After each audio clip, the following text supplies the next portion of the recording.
Bom dia, pessoal, paz e bem. Na aula passada nós falamos um pouquinho sobre algumas considerações da dissertação argumentativa. Nós falamos da estrutura da dissertação, falamos da importância da introdução, contextualização e tese, do desenvolvimento e os argumentos, com as justificativas, com as declarações, com as comprovações necessárias para articular muito bem com a tese, e a conclusão, que seria uma retomada da tese, mais uma proposta de solução. Nós lemos aí uma proposta e paramos aqui. Então, a proposta, vamos partir da seguinte proposta. Redija um texto dissertativo argumentativo. Veja que não basta dissertar. Dissertar é eu expor a minha opinião a respeito de um tema. Agora, argumentar é muito mais que dissertar. Além de eu expor minha opinião a respeito de um tema, eu devo tentar fazer o leitor ou o ouvinte a se convencer daquilo que eu estou falando. Eu vou procurar fazer com que o leitor acredite naquilo que eu estou falando. O tema proposto é Viver em Rede no século XXI.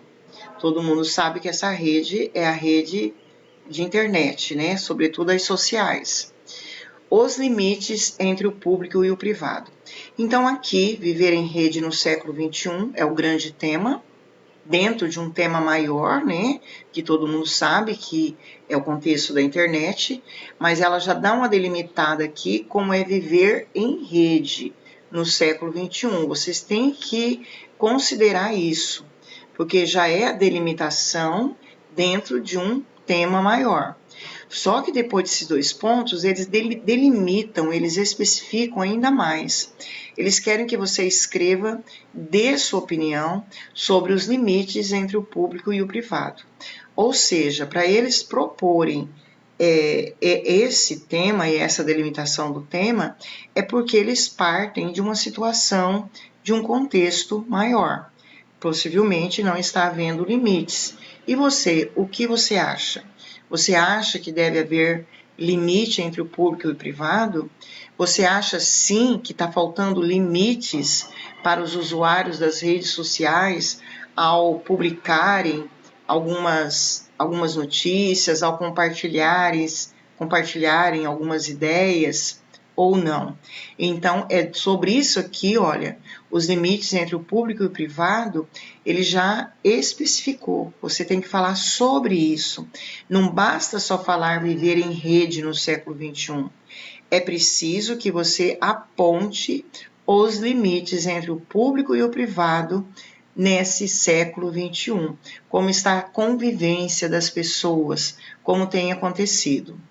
Então, aqui ele pede para você apresentar uma proposta também de conscientização social.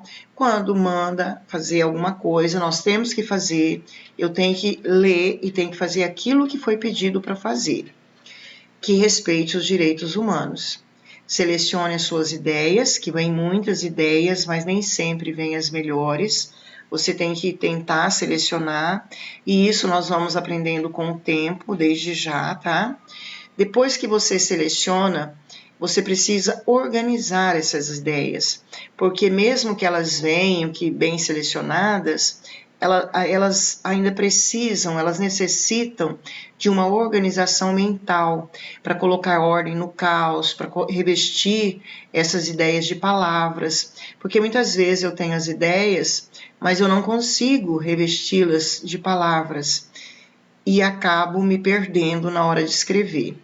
E mais, depois que você selecionou, organizou, você tem que relacionar essas ideias com o tema e com a delimitação do tema aqui, com a sua tese.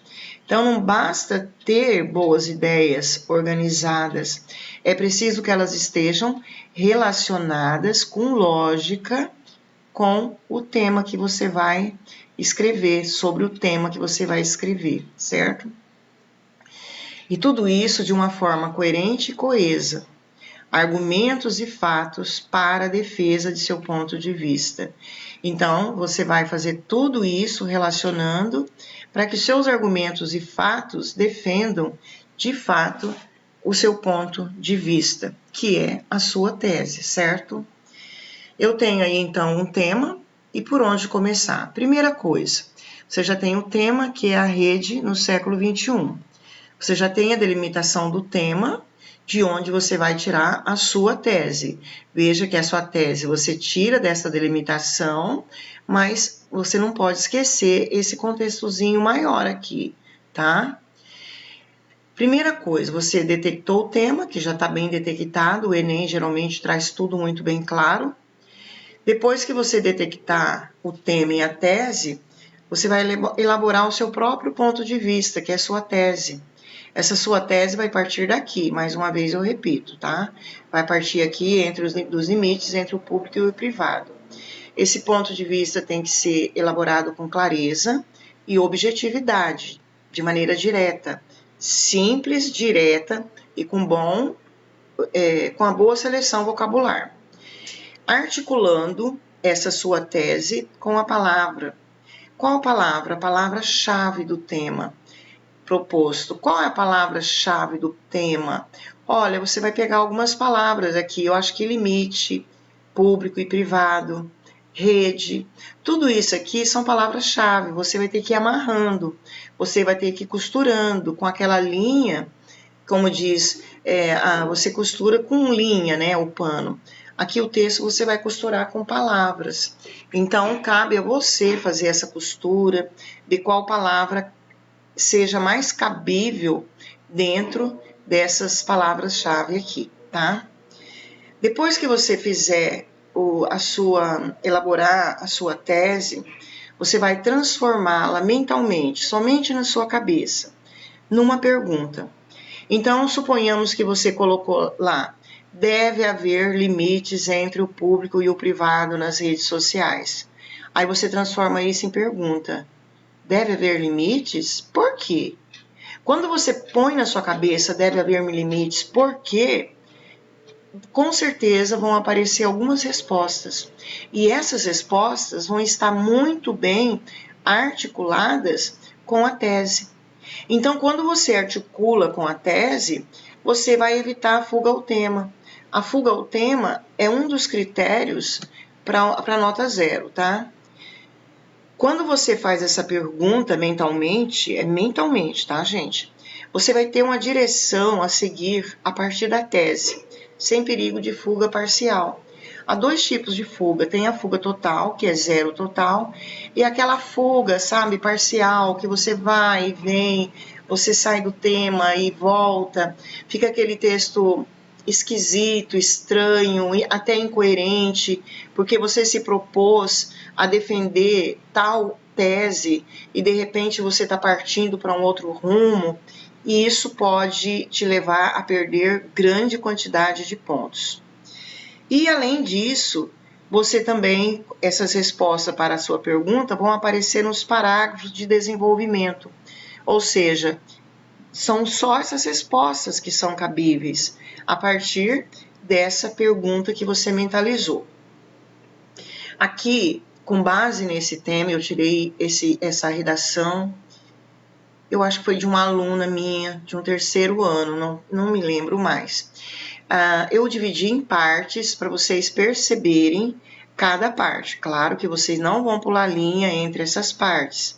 É mesmo por uma mera distribuição didática, certo? Então, eu tenho aqui somente a introdução. Eu falei lá atrás e aqui repito que nessa introdução eu devo contextualizar o tema, porque a introdução é como se fosse uma sala de visita para aquela pessoa que chega na minha casa. A mesma coisa eu devo fazer com o meu texto. Então, eu vou contextualizar e vou apresentar a tese. Só isso, nada mais na introdução. Então, a pessoa que escreveu, uma característica recorrente às sociedades humanas é buscar novas maneiras de se comunicar. Veja que ela está contextualizando, foi a forma dela contextualizar. Cada um tem a sua forma. Se eu ler hoje 1000 textos, nenhum texto falando sobre o mesmo tema vai aparecer do mesmo jeito, certo? Cada pessoa tem a sua maneira brilhante de falar, que é de acordo com o seu cabedal de conhecimentos. Aí ela continua: cartas, telegramas e telefonemas são apenas alguns dos vários exemplos de meios comunicativos que o homem desenvolveu com base nessa perspectiva. Ponto. Eu quero que vocês atentem-se aqui para os períodos, eles não são períodos emendados. Assim que termina uma ideia, coloca ponto. Mas como ela não terminou ainda a introdução, ponto na mesma linha, letra maiúscula. Terminou isso aqui, ela ponto na mesma linha, letra maiúscula, e vai fazendo as articulações necessárias. Aí ela continua. Atualmente, agora ela vai introduzir a tese. Chega de contextualização, não adianta ficar contextualizando demais e perdendo aqui o número de linhas das quais ela vai precisar para fazer a sua argumentação, né? Então ela diz: atualmente o mais recente e talvez o mais fascinante desses meios são as redes virtuais, cujo uso exige cautela. Vamos falar um pouquinho das palavras-chave, porque às vezes a gente fala e vocês ficam meio sem entender, né? Olha aqui, ela diz redes virtuais. Veja que lá no tema fala viver em redes, não fala? Aí ela já pegou aqui a palavra virtual, cujo uso exige cautela.